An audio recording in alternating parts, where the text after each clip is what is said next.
Hey there, everybody, and welcome to this week's edition of Inside the Vandals. I'm your host, Madison McCormack. Joining me is Idaho men's coach Don Verlin, fresh off a road trip. Don, not the results you guys wanted, but let's start Thursday at New Mexico State. And I think the key thing there is you guys battled hard for a lot of that game before it kind of slipped away from you at the end. Yeah, it was a heck of a basketball game, no question about it. We played very well at New Mexico State. Like you said, we battled the whole game, had the ball with the score tied 26 seconds ago, didn't execute like we needed to. And New Mexico State pulls out a 2-point win. Our guys were heartbroken because we played hard enough to win that game. We played smart enough to win that game. We just didn't execute during the key possessions of that basketball game. Was there a lot of things that maybe you remembered last time you guys played New Mexico State here in the Spectrum? Daniel Mullings hitting free throws at the end of the game to win it. Did it kind of seem like deja vu at times? Well, a little bit. Anytime you play New Mexico State, Daniel Mullings is one of their key guys. And we did a great job on Banjasai and Daniel Mullings. We held them both below their averages. The guy that we couldn't guard again was Simbular. Goes for 20 points, 8 for 8 from the field. He was very difficult to guard, but I thought all in all we played hard, we executed our game plan.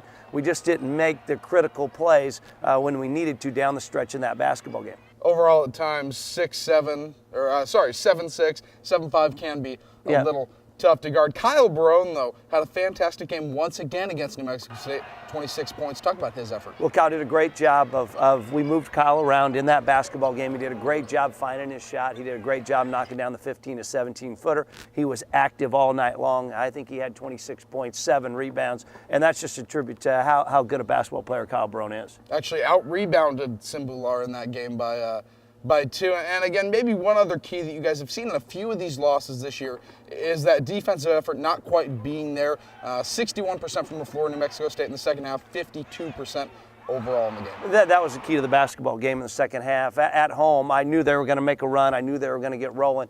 We did a nice job of being active on the ball and getting some turnovers, but we didn't get the stops that we needed down the stretch, to win that ball game.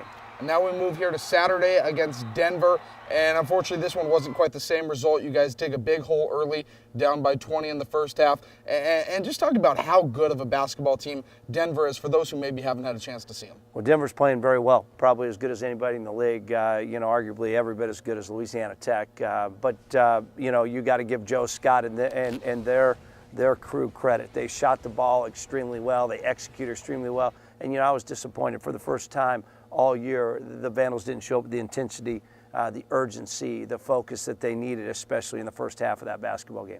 Kyle Barone only 2 shots in that game. His first shot didn't even come until late in the second half.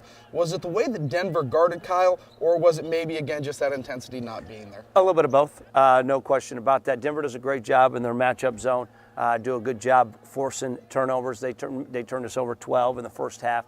We adjusted a little bit in the second half. We were able to get him the ball down low, but they were doubling him and tripling him, and he kicked it out quite a bit, and we didn't make those shots. But Denver was just better prepared, more ready to play in that basketball game than the Vandals were. One player who did make some shots for Idaho in that game was Mike McChristian, a senior who's really this year started to bring his offensive game to the table. Talk about what he did in that game and really throughout this entire season. Well, Mike's had a great WAC conference season, no question about it, and he's been our team leader. He's a guy who's our utility guy. He plays the 1, 2, and 3 spots.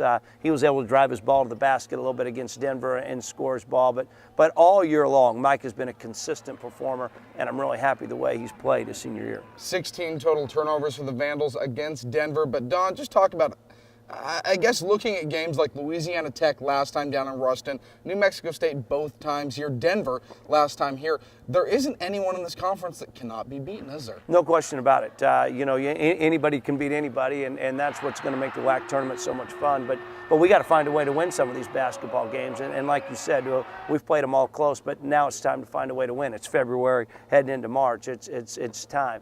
But, I think the WAC conference, and especially the conference tournament's wide open this year. And you guys still have a 1.5 game lead over that 7th place spot. And in terms of WAC conference, that really does get important tournament time, which we'll talk about more in coming weeks. We're going to take a short break here on Inside the Vandals. Come back with Idaho coach Don Verlin, talk about next week and a couple special features for you guys right here on Inside the Vandals.